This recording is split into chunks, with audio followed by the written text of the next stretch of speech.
Azul, bonjour, bonsoir. Les dernières sorties du ministre sahraoui Sidi Bachir, le ministre des territoires occupés et de la communauté à l'étranger, ces dernières sorties que j'ai commentées ont suscité pas mal de remous chez la diaspora sahraoui et même chez les réfugiés sahraouis en Algérie.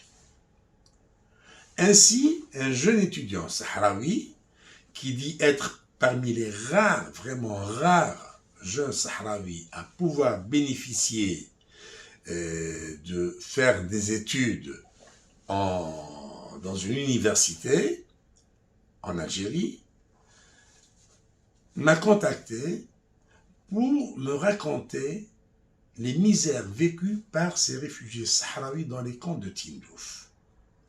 Alors, pour ce qui est des étudiants, il a commencé par là, ils sont contraints de retourner tous les 3 mois dans les camps de Tindouf pour renouveler les autorisations de déplacement sur le nord algérien. Cette manière de faire, c'est beaucoup plus pour les contrôler et beaucoup plus pour les empêcher de fuir les camps de Tindouf. Autre point soulevé par ce jeune étudiant, beaucoup de femmes qui sont nées avant 1975 dans la colonie espagnole et qui sont considérées comme espagnoles, qui ont la nationalité espagnole, ne sont pas autorisées à se rendre au consulat d'Espagne pour obtenir leur passeport espagnol. Et du coup, elles se trouvent otages du Polisario. Quand on parle d'otages, là, on parle aussi des conditions de vie dans les camps. Dans ces camps, on nous dit qu'il y a une justice expéditive et une justice sans avocat. Tout Sahraoui qui commet une infraction ou un crime ou un délit dans les camps,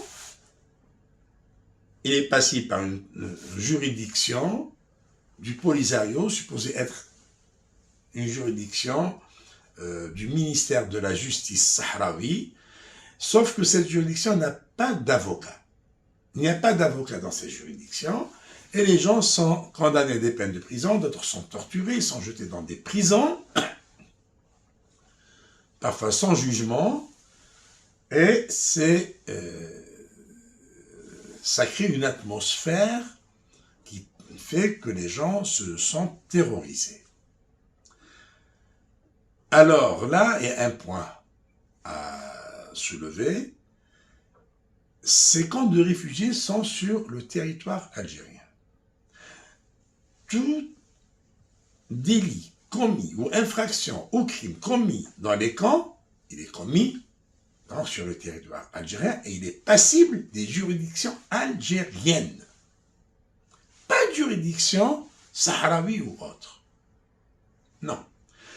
Les lois internationales veulent que tout crime, toute infraction commise sur un territoire, c'est les juridictions du pays où a eu lieu l'infraction. Parce que juger des réfugiés sahraouis dans les camps de Tindouf par des juges qui ne sont pas algériens, par une juridiction qui n'est pas algérienne, les mettre en prison dans des conditions des plus affreuses, est d'abord une violation des lois internationales et une violation de la souveraineté algérienne. Oui, c'est une violation de la souveraineté algérienne. Et en parlant de souveraineté algérienne, ce jeune homme m'informe que dans les camps de Tindouf, dans les camps des réfugiés, aucun responsable algérien ne peut rentrer sans l'autorisation du Polisario. Ni le commandant, de groupement de la gendarmerie, ni le chef de sûreté de wilaya de la police, ni le commandant de secteur militaire de la wilaya de Tindouf, ni le wali de Tindouf. Personne ne peut mettre les pieds sans autorisation du Polisario, et puis ils ne peuvent pas se permettre d'aller inspecter la prison ou ce qu'ils ont comme organisation ou autre. Rien du tout. Et là, si l'Algérie continue de se taire, les responsables, je dis bien les responsables, les autorités, sont complices des violations de loi, des violations de la souveraineté algérienne, et ils risquent même des sanctions internationales. Si cela venait à se vérifier par des commissions ou par des visites d'inspection des institutions internationales telles que la Croix-Rouge ou le Haut Commissariat aux réfugiés. Un pays gouverné par des hommes qui n'ont aucun respect pour les lois, eh bien, ces choses peuvent s'y passer comme si de rien n'était. Que Dieu fasse que cette bande qui gouverne l'Algérie disparaisse à jamais et le plus tôt possible. Merci de votre attention. Au revoir.